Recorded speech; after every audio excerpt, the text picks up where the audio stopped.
રાજકોટથી સમાચાર પ્રાપ્ત થઈ રહ્યા છે। રાજકોટની સીતારામ સોસાયટી કે જ્યાં સ્થાનિકોને પાલિકાએ નોટિસ ફટકારી છે। કાલાવડ રોડ પરની સીતારામ પાર્ક સોસાયટીના સ્થાનિકોને નોટિસ 1998માં બનેલી સૂચિત સોસાયટીને 261 મુજબ ડિમોલિશનની નોટિસ અપાતા લોકોમાં આક્રોશ છે। બિલ્ડર્સ અને રાજનેતાઓના દબાણમાં નોટિસ ફટકારાયાનો સ્થાનિકોએ આરોપ લગાવ્યો। કોર્ટમાં સ્ટે હોવા છતાં નોટિસ આપ્યાનો દાવો છે। સ્થાનિકોનું કહેવું છે કે વર્ષ 1998માં સોસાયટીનું બાંધકામ થયું। નિયમ મુજબ 2005 પહેલાના બાંધકામો કાયદેસર કરી શકાય। ગ્રામ પંચાયત અને આરએમસીનો વેરો ભર્યાની રસીદ પણ અમારી પાસે છે।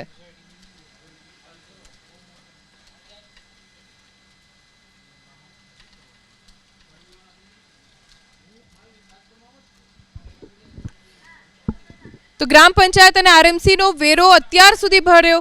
1998 પહેલા આ સોસાયટી બની હતી અને હવે પાલિકાએ નોટિસ આપી છે 2025ના વર્ષમાં કે ડિમોલિશન કરવામાં આવશે, જેને લઈને સ્થાનિકોનો આરોપ છે કે સ્ટે હોવા છતાં પણ ડિમોલિશનની નોટિસ આપવામાં આવી છે।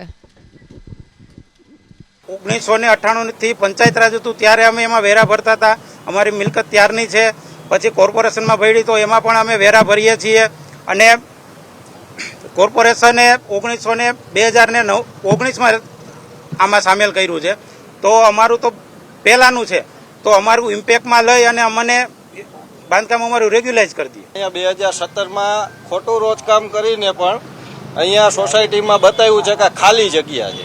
ખરેખર 2017થી પહેલાંની સોસાયટી છે જ, પણ 2017માં ખાલી જગ્યા બતાવી અને ખોટું રોજકામ કર્યું છે મામલતદારે બધાએ। આજ અમારું બાંધકામ 20 વર્ષનું પહેલાંનું બાંધકામ છે। અમે મોટા મોવાના ગ્રામ પંચાયતમાં વેરા ભરેલા છે અને કોર્પોરેશનમાં વેરા ભરેલા। કોર્પોરેશન અમારું સોસાયટીનું આકારણી કરી ગયા હતા।